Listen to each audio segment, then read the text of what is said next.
Hello everyone, welcome back to Somen Med.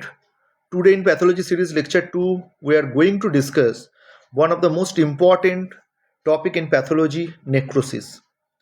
Necrosis সম্বন্ধে জানার আগে আমরা জানবো যে সেল ডেথের দুটো প্রসেসে হয়ে থাকে। সেল ডেথ দুটো প্রসেসে হয়, একটা হচ্ছে অ্যাপোপ্টোসিস, একটা নেক্রোসিস।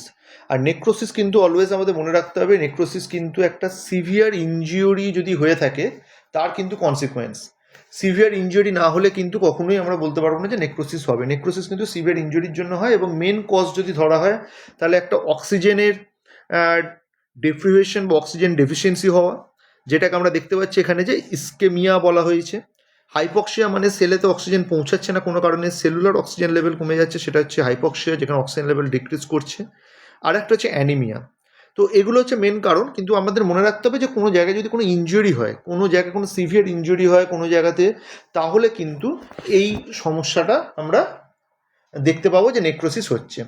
নেক্রোসিসের যদি আমরা ফিচার্সকে ইলাবোরেট করতে চাই, তাহলে জানতে চাই, তাহলে দেখতে হবে যে কয়েকটা প্রসেস এটা হয়ে থাকে, সেগুলো আমরা আলোচনা করবো এখনই।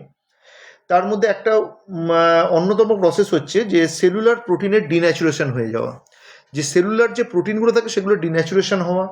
আর একটা হচ্ছে আমাদের যে সেলের যে কন্টেন্ট, মানে সেলের মধ্যে যা কিছু থাকে সেখান থেকে লিকেজ হওয়ার জন্য, সেলের মেমব্রেনে যদি লিকেজ হয় তাহলে কিন্তু সেই কন্টেন্টগুলো বেরিয়ে চলে আসবে সেল থেকে বাইরে।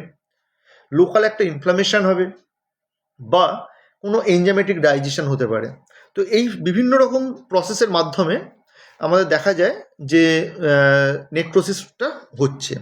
তো নেক্রোসিস আমরা লিভিং সেলে হতে গেলে তাহলে এই জিনিসগুলো হতে হবে, কন্ডিশনগুলো ম্যাচ করতে হবে। তো এবার কারণগুলো কী কী আমরা বললাম, প্রথমটা হচ্ছে অক্সিজেনের ডেফিসিয়েন্সি, তার রিলেটেড হচ্ছে ইস্কেমিয়া, হাইপক্সিয়া, অ্যানিমিয়া। এবং এছাড়া আরেকটা হচ্ছে ফিজিক্যাল এজেন্ট। কোনো রকম যদি ফিজিক্যাল এজেন্ট মানে হচ্ছে কোনো রকম ট্রমাটাইজড হলো কিছু দিয়ে, কোনো রেডিয়েশন হলো, কোনো ইলেকট্রিক শক হলো, কোনো বার্ন হলো, কিছু পুড়ে গেল বডির কোনো সেল, তাহলে সেসব ক্ষেত্রে, বা কোনো কেমিক্যাল, কোনো অ্যাসিডের কন্ট্যাক্টে এলো, তাহলে সেক্ষেত্রে ফিজিক্যাল এজেন্ট কিন্তু এসে, বা কেমিক্যাল এজেন্ট যদি আসে, কোনো অ্যাসিড বা কোনো পয়জন এইগুলো এলে, বা কোনো ড্রাগের টক্সিসিটি, অ্যালকোহলের টক্সিসিটি, এইসবগুলো থেকেও কিন্তু নেক্রোসিস হতে পারে। এছাড়া যেটা থেকে হয় সেটা হচ্ছে ইনফেকশাস এজেন্ট। কোনো ব্যাকটেরিয়া থেকে কিছু জিনিসপত্র বেরোচ্ছে, যেগুলো ব্যাকটেরিয়া থেকে যে জিনিসগুলো রিলিজ করছে সেইগুলো কিন্তু দেখা যায় যে নেক্রোসিস করায়। তো ব্যাকটেরিয়া হচ্ছে একটা খুব ইম্পর্টেন্ট পয়েন্ট। এছাড়া fungal infection, parasitic infection, viral infection, সব কটা জিনিস হচ্ছে রেসপন্সিবল। তো এরপর আমরা দেখবো যেটা যে মেকানিজম অফ নেক্রোসিস কী কী, নেক্রোসিসের কীভাবে আমরা মেকানিজম, নেক্রোসিস কীভাবে স্টেপ বাই স্টেপ হয়ে থাকে। নেক্রোসিস হতে গেলে কয়েকটা স্টেপ আছে, সেই স্টেপের মধ্যে প্রথম যে স্টেপটার কথা আমরা বলবো সেটা হচ্ছে, আমি আগেই বললাম একটা, যে অক্সিজেন কমে যাবে। অক্সিজেন কমে যাওয়ার সাথে সাথে কী হয়, মাইটোকন্ড্রিয়া ড্যামেজ হতে থাকে, এবং মাইটোকন্ড্রিয়াতে এটিপিও কী হবে, আস্তে আস্তে প্রোডাকশান কমবে, এবং তার ফলে সোডিয়াম পটাশিয়াম পাম্প এটার একটা ইরেগুলারিটি দেখা যাবে। কারণ আমরা জানি আমাদের বডিতে বিভিন্ন জায়গাতে এটিপি ডিপেন্ডেন্ট পাম্প থাকে, তো সেই পাম্পগুলোর কাজ করবে না যদি এটিপি লেভেল কমে যায়, এবং সেলের মধ্যে সোয়েলিং হবে। তো এইটা হচ্ছে একটা ফার্স্ট স্টেজের মধ্যে আমরা বলতে পারি। এছাড়া intracellular calcium ion, calcium ion যদি প্রচুর পরিমাণে দেখা যায় যে সেলের মধ্যে কি বলবো, যদি বেড়ে যায়, তাহলে কিন্তু সেটা কিন্তু ডিস্ট্রাকশন করাবে, এবং সেটা কি করে, মেনলি আমাদের বিভিন্ন যে এনজাইমগুলো আছে সেগুলোকে অ্যাক্টিভেট করে দেয় অনেক সময়। তো এই এনজাইম অ্যাক্টিভেটের মাধ্যমে, যেরকম যদি কোনো লাইসোসোমাল এনজাইম অ্যাক্টিভেট হয়, তাহলে কী হবে, সব কমন জিনিস হচ্ছে সেল ডেথ হবে, অটোলাইসিস হয়ে যাবে। ফসফোলাইপেজ যদি অ্যাক্টিভেট হয় তাহলে সেল মেমব্রেন ড্যামেজ হবে। আমরা যদি দেখি কোনো নিউক্লিয়াস এনজাইম অ্যাক্টিভেট হয়েছে তাহলে ডিএনএ ড্যামেজ করবে। তো এই জিনিসগুলো সবকটা নিয়ে আমরা দেখতে পাচ্ছি, তাহলে ইন্ট্রাসেলুলার ক্যালসিয়াম আয়নও কিন্তু একটা ইম্পর্টেন্ট রোল প্লে করছে। এছাড়া রিঅ্যাক্টিভ অক্সিজেন স্পিসিসের পরের স্টেজে, যেখানে ফ্রি র্যাডিক্যাল ড্যামেজ শুরু হবে। ফ্রি র্যাডিক্যাল ড্যামেজ কীভাবে শুরু হবে, এখানে লিপিড, প্রোটিন, ডিএনএ সমস্ত জিনিসকে, যা কিছু আছে একে কিন্তু আসবে, ফ্রি র্যাডিক্যালগুলো এসে ড্যামেজ করবে। এবং এছাড়া লাস্ট স্টেজে কী হচ্ছে, মেমব্রেনগুলো ড্যামেজ হচ্ছে, মেমব্রেন থেকে লিকেজ হবে, এবং লিকেজের ফলে বিভিন্ন জিনিস, যে মেমব্রেনের সেলের মধ্যেকার যে কন্টেন্টগুলো আছে সেগুলো বাইরে বেরিয়ে চলে আসবে। তাহলে এর ফলে কী হয়, এনজাইম লিকেজ, সেল ডেথ এবং ইনফ্লামেশন, এইগুলো সব রিলেটেড, এবং এর ফলে একটা ইনফ্লামেটরি কন্ডিশন তৈরি হচ্ছে, সেটা ফার্দার সেলকে ড্যামেজ করছে, এবং এই প্রসেসটা কন্টিনিউয়াস হতে থাকে।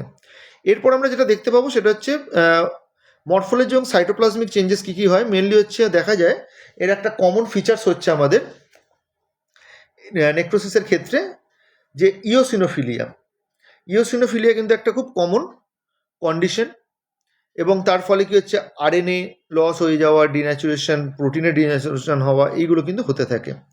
তো এই একটা আমরা কন্ডিশন দেখতে পাই। এবং এছাড়াও আমরা যেটা নেক্সট দেখতে পাচ্ছি যেটা হচ্ছে মায়েলিন যে থাকে, মায়েলিন আমরা বলি মায়েলিন শীতের কথা, তো সেখানেও কিন্তু অনেক সময় মরফোলজিক্যাল চেঞ্জেস হয় এবং সেগুলো কিন্তু ড্যামেজ হয়। এছাড়া আরও দেখা যায় যেগুলো হচ্ছে বিভিন্ন রকম নিউক্লিয়ার ড্যামেজ, সেই নিউক্লিয়ার ড্যামেজটা আমরা নেক্সট পার্টে আসবো।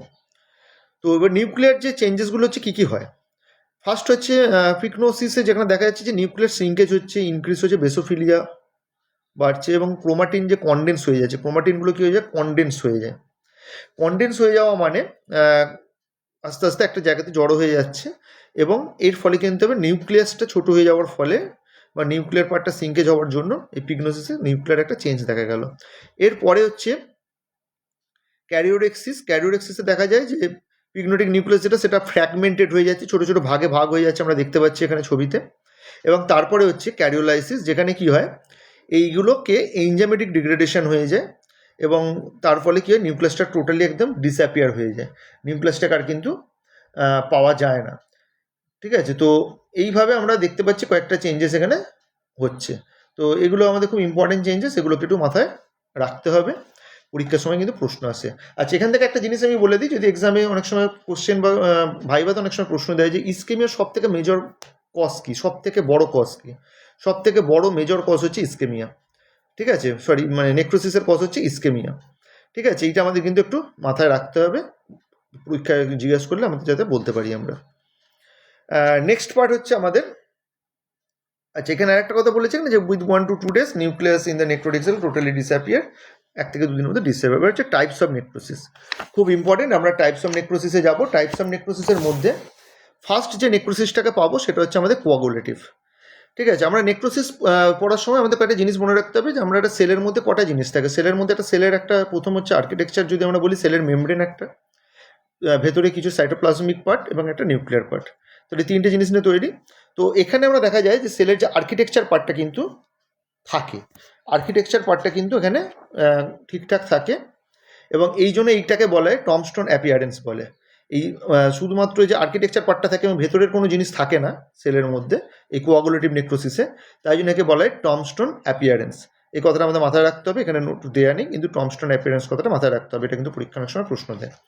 2 নম্বর হচ্ছে লিকুইফ্যাক্টিভ নেক্রোসিস। সেখানে কি হয়, এই নেক্রোসিসের ক্ষেত্রে দেখা যাচ্ছে টিস্যুটা ডাইজেস্ট হচ্ছে কমপ্লিটলি এবং পুরোটা লিকুইড হয়ে যাচ্ছে, যেরকম হচ্ছে ব্রেন ইনফ্যাক্ট হয়।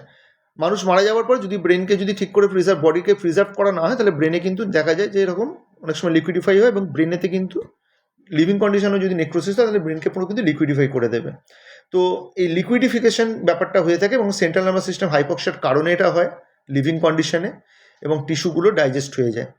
নেক্সট হচ্ছে আমরা ক্যাসিয়াস নেক্রোসিস, যেখানে সফট থাকছে এবং চিজ লাইক অ্যাপিয়ারেন্স দেখা যাবে এবং এইখানে ক্যাসিয়াসের ক্ষেত্রে আমাদের যেটা মনে রাখতে হবে যে কিছু জিনিস আছে যেরকম হচ্ছে টিউবারকিউলোসিস বা গ্র্যানুলোমা, এই টাইপের ক্ষেত্রে কিন্তু এই টাইপের অ্যাপিয়ারেন্স দেখা যায় এক্সাম্পলের মধ্যে যেগুলো আমরা বলেছি।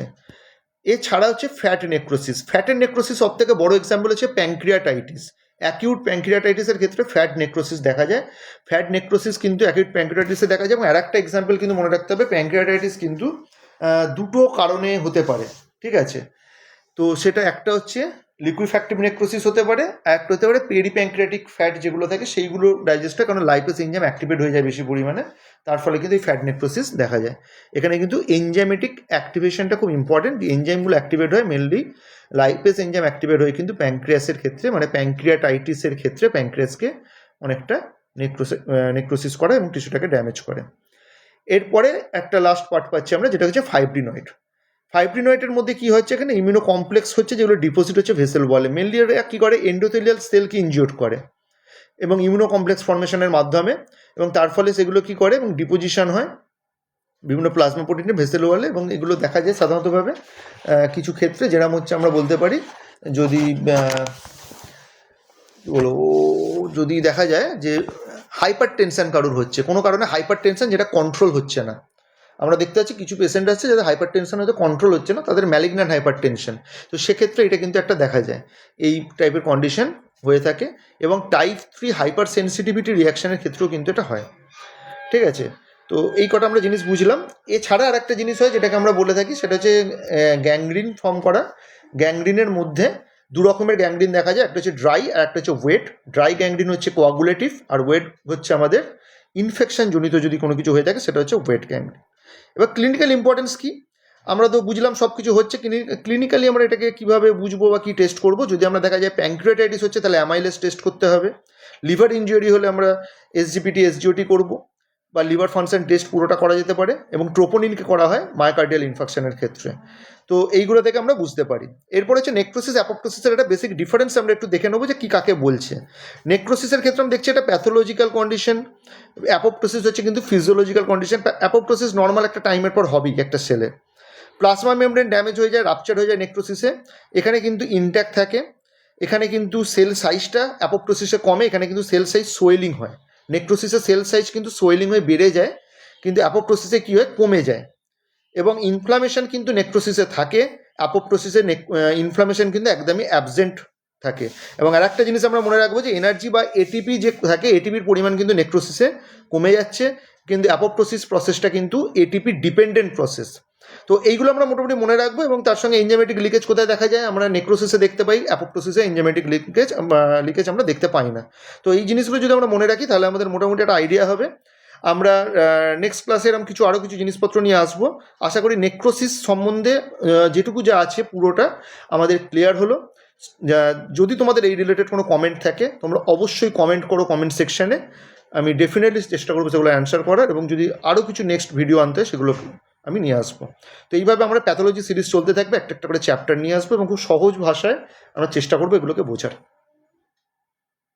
ধন্যবাদ তোমাদের সবাইকে, এবং ভালো লাগলে অবশ্যই লাইক করো, শেয়ার করো এবং সাবস্ক্রাইব করো চ্যানেলটাকে।